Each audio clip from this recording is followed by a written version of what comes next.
हाय दोस्तों, आज फिर लेकर आए हम विज्ञान का क्वेश्चन जो कि आपके 2024 बोर्ड में बहुत ही लाभदायक होने वाला है। इसको जल्दी से नोट कीजिए और दिखाइए कि और लोगों को किस प्रकार से क्वेश्चन आते हैं, किस प्रकार से पूछा जाता है। देखिए, नोट कीजिए, कुछ नहीं लिखा है। अब मैं लिखने वाला हूं जो कि एकदम इम्पोर्टेंट है। देखिए दोस्तों, प्रकाश के परावर्तन के नियम क्या है। इसको देखिए, पहला नियम है आपतित किरण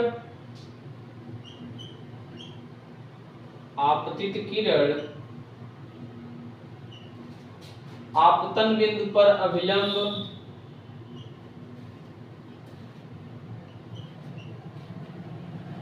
आपतन बिंदु पर अभिलंब तथा परावर्तित किरण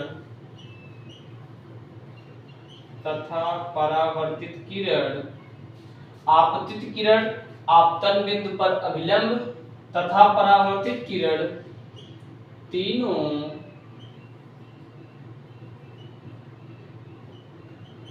एक ही तल में होते हैं। इसका नंबर 2 नियम है। इसको देखिए, परावर्तन कोण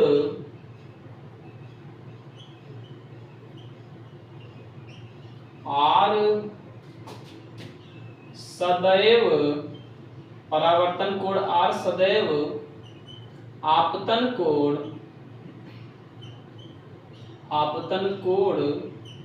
I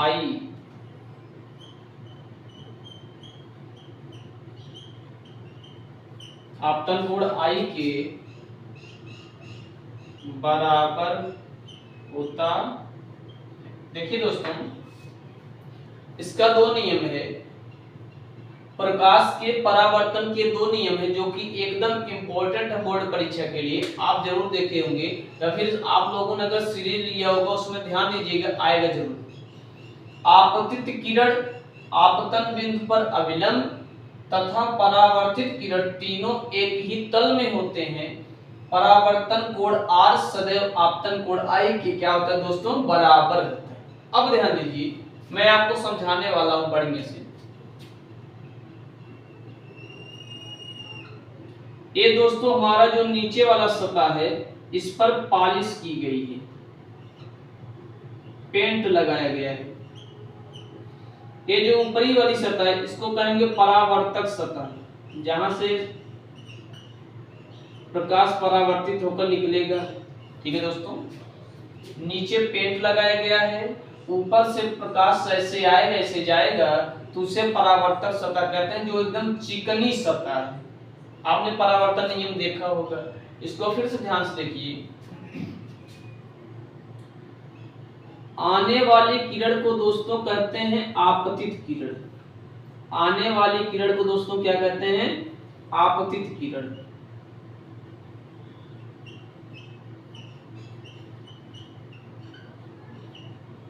और जब प्रकाश किसी पॉलिशदार और चिकने तल पर गिरता है तो उसी माध्यम में वापस लौट जाता है, इसे कहते हैं प्रकाश का परावर्तन।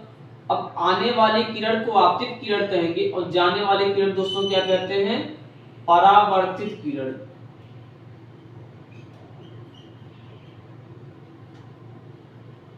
आप लोग समझे दोस्तों, जो किरण आ रही है तल की ओर उसे कहेंगे आपतित किरण, और जो किरण तल से जा रही है उसे कहेंगे परावर्तित किरण। क्योंकि यह एक परावर्तन का नियम है इसलिए नीचे वाली माध्यम में नहीं गया, ऊपर हिस्से आया था, ऊपर ही लौट गया। अब देखिए,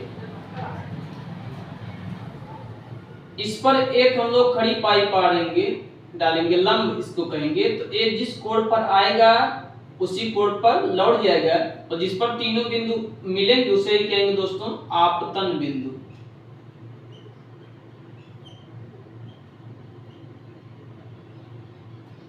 ठीक है दोस्तों, तो देखिए, आपतित किरण आपतन बिंदु पर सीधी पाई अभिलंब तथा परावर्तित किरण जाने वाली किरण तीनों एक ही तल में एक ही बिंदु पे होते हैं। समझ में आई बात दोस्तों? फिर से देखिए, आने वाली किरण को आपतित किरण, जाने वाली किरण को परावर्तित किरण तथा सीधी पाई वाली को क्या कहेंगे दोस्तों? अभिलंब। समझ में आया?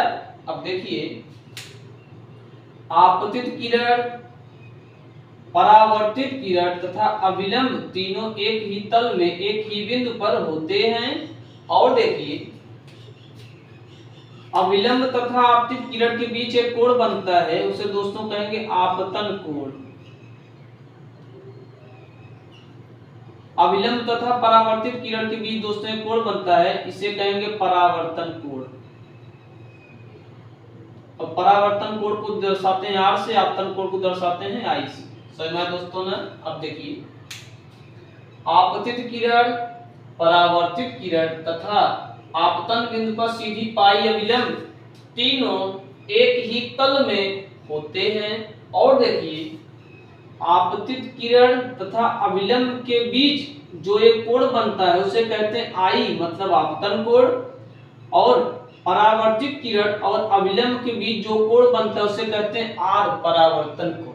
ठीक है, तो आपतन कोण और परावर्तन कोण दोस्तों क्या होता है ना कि दोनों एक दूसरे के क्या होते हैं? बराबर होते हैं परावर्तन के नियम में। दूसरा नियम है परावर्तन कोण R, परावर्तन कोण R सदैव आपतन कोण I, सदैव आपतन कोण I क्या होता है दोस्तों? बराबर होता है। समझ में आया ना? अब ध्यान से देखिए, आपतित किरण, आपतन बिंदु पर अभिलंब तथा परावर्तित किरण तीनों एक ही तल में होते हैं। आपतित किरण, परावर्तित किरण तथा आपतन बिंदु पर अभिलंब तीनों एक ही तल में होते हैं। परावर्तन कोण R सदैव आपतन कोण I क्या होता है दोस्तों? बराबर होता है। तो आप हमारे इस वीडियो को ज्यादा से ज्यादा पसंद कीजिए, दोस्तों तक फैलाइए कि नए नए प्रोग्राम सिस्टम हुआ है जिसके अंतर्गत आप लोग बढ़िया से 2024 के बोर्ड के लिए तैयारी कर सकते हैं। धन्यवाद दोस्तों।